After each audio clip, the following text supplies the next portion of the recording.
So I welcome you to this Bible story based on Matthew chapter 6 of a group of disciples of Jesus discussing what Jesus meant the day and when they heard him say, "The light of the body is the eye. If therefore your eye be single, your whole body shall be full of light."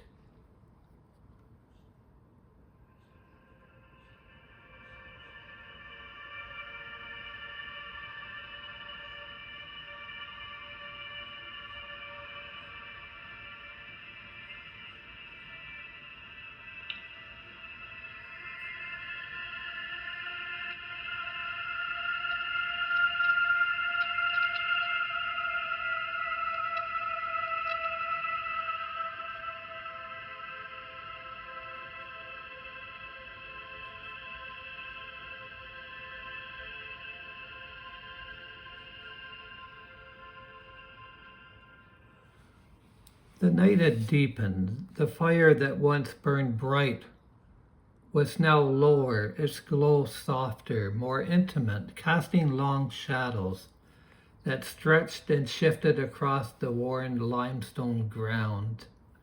The stars, the stars seemed even sharper now, piercing the sky with a quiet brilliance, as if the heavens themselves were leaning in to listen. Joanna sat with her knees drawn close, her gaze fixed on the flame's center. Eliab had added another piece of wood and it caught slowly, crackling as it gave itself to the fire.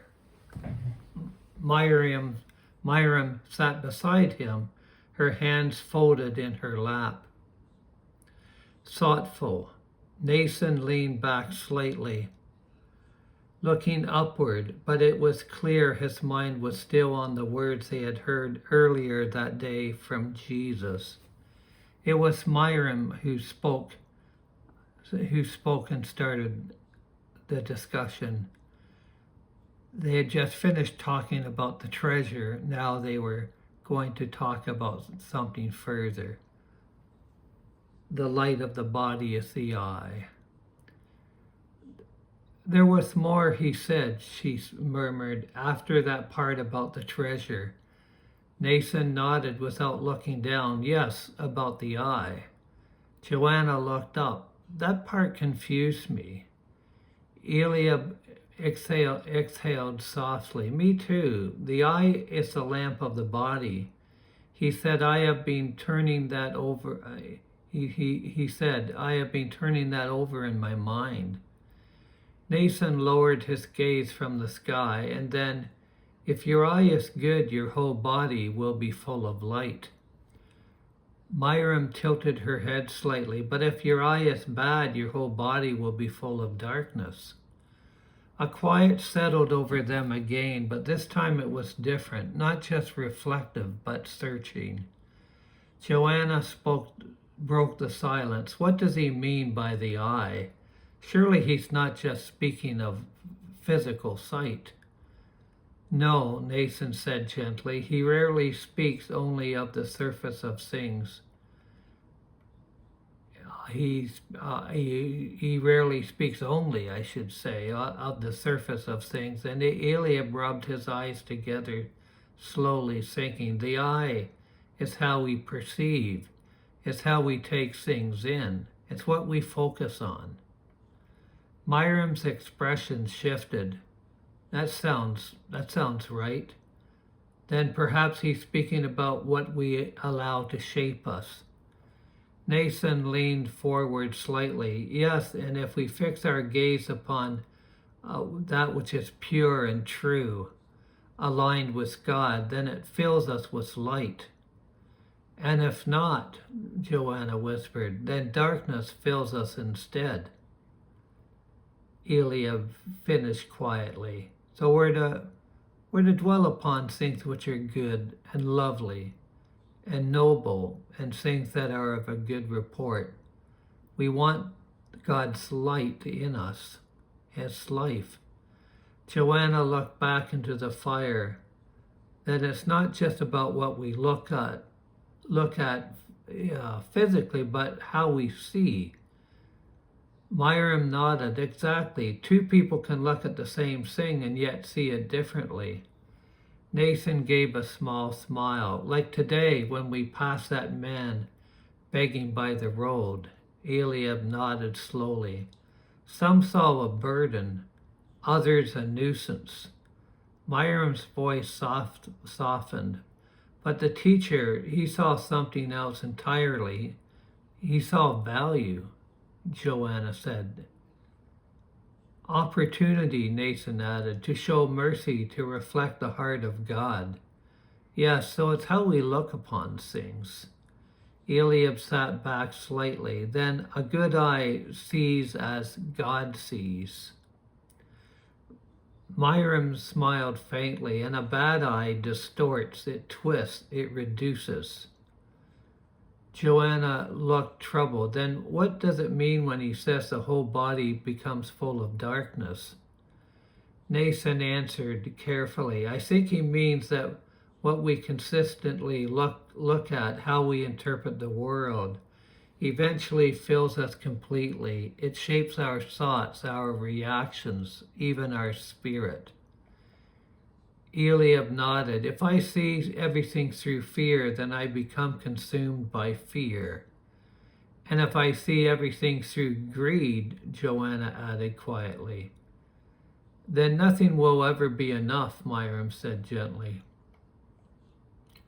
The fire gave a sudden pop and a small spark leapt upward before vanishing into the night. Nathan's voice grew more serious, but then he said something even stronger. He said, if the light in you is darkness, how great is that darkness? Joanna shivered slightly. That sounds dangerous. It is, Eliab said, because it means a person can believe they are seeing clearly when they're not. And what greater deception can there be than that? Myram's eyes reflected the firelight, thinking they are in the light while they're walking in darkness. Nathan nodded, and that is the most difficult condition to correct because the person does not realize they're out of line. They're out of line. Joanna wrapped her arms around herself. Then we must be careful, very careful, how we see. That we make sure we're seeing things the way God does. A stillness fell over them again, heavier this time. Then Eliab spoke, his voice slower and more deliberate. And then he said, we cannot serve two masters. Yes, that part was unmistakably clear. Joanna glanced between them. You mean when he said we will either hate the one or love the other, or be devoted to the one and despise the other? Myram added softly, you cannot serve God and wealth. The words seemed to settle deeply into the ground between them. Eliab sighed. It returns again to what we spoke of before, the treasure. Nathan leaned forward. Yes, but now he makes it even sharper. It is not just about our treasure, it's about who we serve. Joanna looked uneasy. But is it wrong to have things, to provide, to plan? No, Myram said gently, but it becomes wrong when those things become our master. Nathan added, when they dictate our choices, our peace, or our identity. Eliab stared into the fire. Then the question is not, do I have wealth, but does wealth have me? Joanna let out a slow breath, and the same could be said of anything, could it not? Myram nodded. Yes, anything that competes for the place that belongs to God. Nathan's voice softened, because whatever we serve, we give our heart to.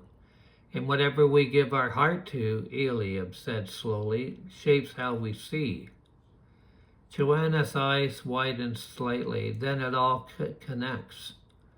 Myram smiled. The treasure, the eye, the master. Nathan nodded. If our treasure is in God, our heart becomes clear, full of light, and we serve him alone.